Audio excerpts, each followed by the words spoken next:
bonjour bandeko nyonso bozolanda biso partout vraiment ndeko na bino mwana na bino bolinga mingi o apesa ba information vraie, des bonnes informations s'il vous plaît.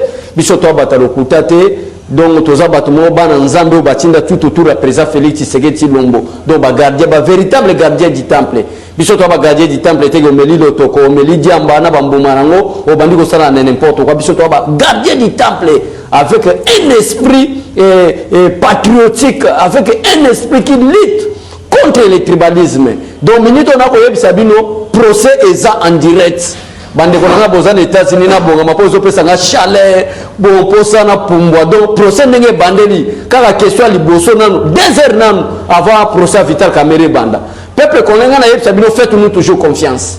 Bo pesa biso confiance, des informations biso to pesa rabino talande na zaboy.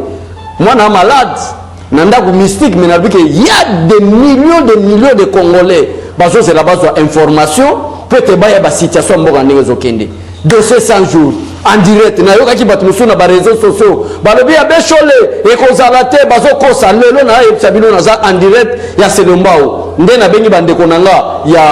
y a Sango ya Congo. Il y a Poto Yebisaba. Déjà, peuple en direct. Qu'est-ce qui se passe? En direct, il y a Sidi Kivu. Moi, je suis allé erreur.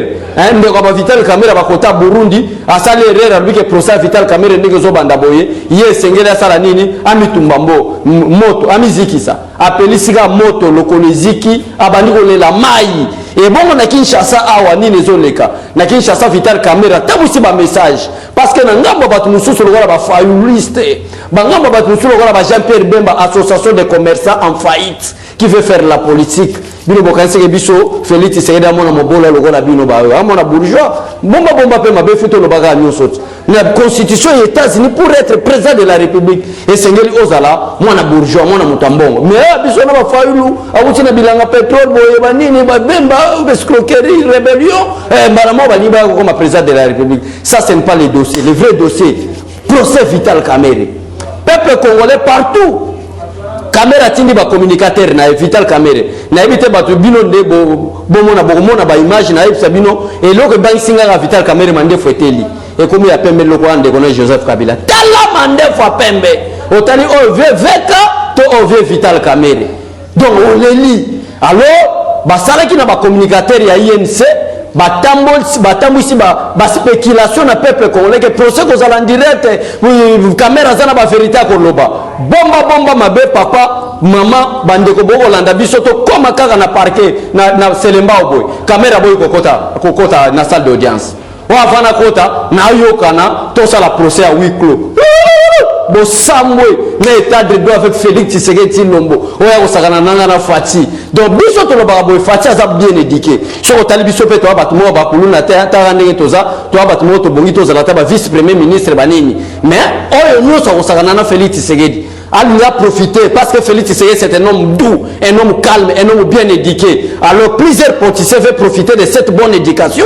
pour faire n'importe quoi na Félix Tshisekedi. Beaucoup tanana nanzela. Bon yo kama na web sabino bino mo to ba communicateur na web sabino ke biso na IDP to za parti bien éduqué to sala ba déclaration te. La justice est indépendante, la justice est en train de faire son travail. Biso kuna bo sangisa biso te mais mon problème est que bino boleki na ba communication na ba chaîne awa. Bon pesi ba mama mite ma passe kolobete procès na biso fait le cas en direct lelo oyo le ministre a média azande konabino bo komele lettre le jolino makele le don ye makele le wana makasi na ye ezaka soki batayi yense ba komele lettre ke le cas en direct na conseil de ministre ba benge papa bidorma alala ka yango moya sala ba point de presse malamu ezate mais ba komele lettre qui est le ministre du média c'est votre frère de l'INC.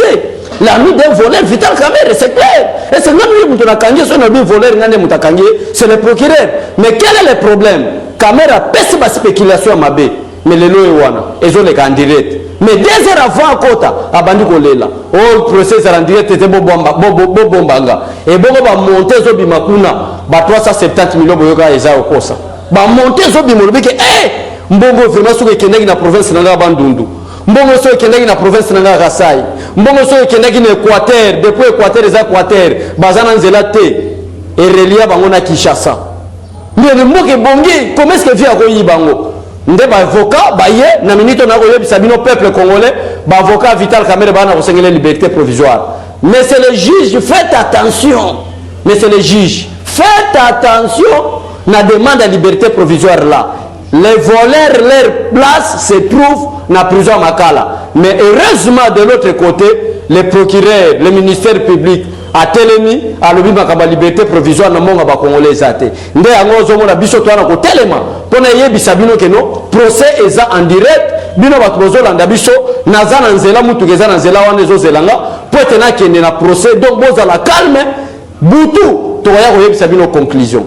Déjà bandi, ils ont mais 18 et 19 heures. Nous avons fait sa conclusion. Bon, sanate. Jour où on a eu un procès à caméra et on va passer invitation pour la première fois. On va tenir ma calendrier. On va tenir ma zonga. Na zonga qui n'a pas sa compte rendu.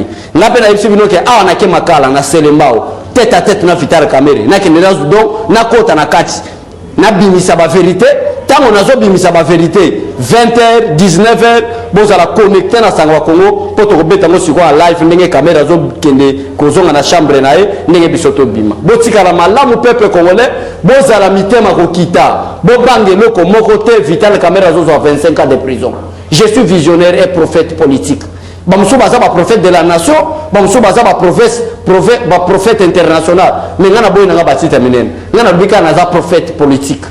Vraiment Nzamba batela bino Nzamba sunga bino botika la malam biso to koma nanu tokota na selemba parce que makala yango ya nana osala pembe na po procureur albigi abesho le diminuer moi muke pardon zala pembe do sala ngam pembe do nana ngambo na ke kati sana zo ba live na yana pesa bino donc peuple congolais bande ko bolelanga na États-Unis bolelanga na Europe tala ndenge na ko transfert na boy ko longolango pona na joie moko na régime Félix Tshisekedi tous les voleurs leur place na prison en commençant par Vital Kamerhe.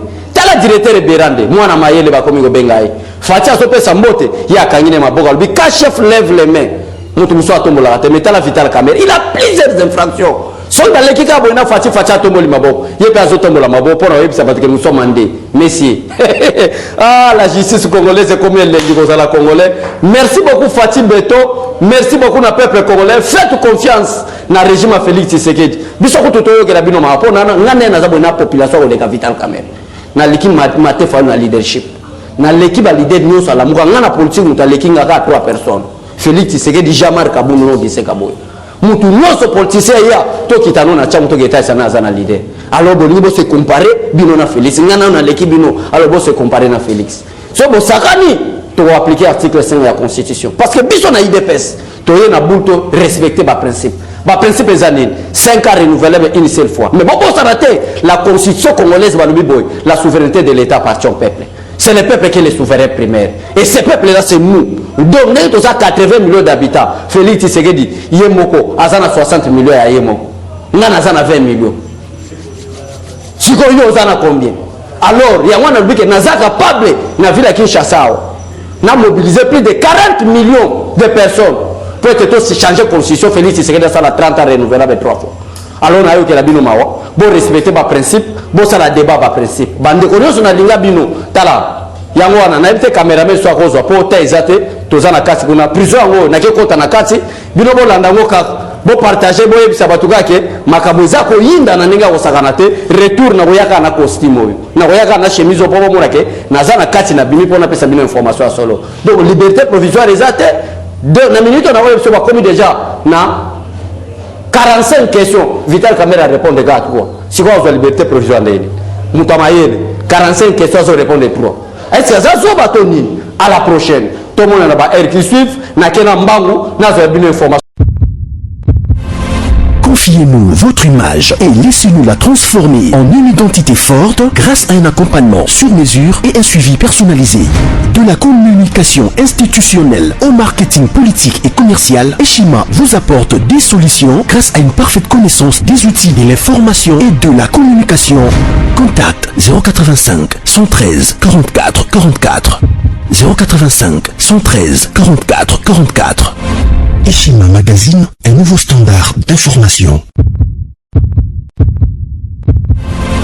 Confiez-nous votre image et laissez-nous la transformer en une identité forte grâce à un accompagnement sur mesure et un suivi personnalisé.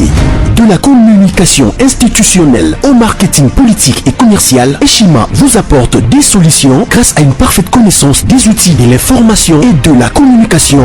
Contact 085 113 44 44 085 113 44 44. Eshima Magazine, un nouveau standard d'information. Confiez-nous votre image et laissez-nous la transformer en une identité forte grâce à un accompagnement sur mesure et un suivi personnalisé. De la communication institutionnelle au marketing politique et commercial, Eshima vous apporte des solutions grâce à une parfaite connaissance des outils de l'information et de la communication. Contact 085 113 44 44 085 113 44 44. Eshima Magazine, un nouveau standard d'information.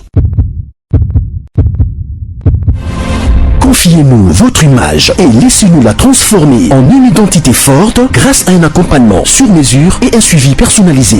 De la communication institutionnelle au marketing politique et commercial, Eshima vous apporte des solutions grâce à une parfaite connaissance des outils de l'information et de la communication.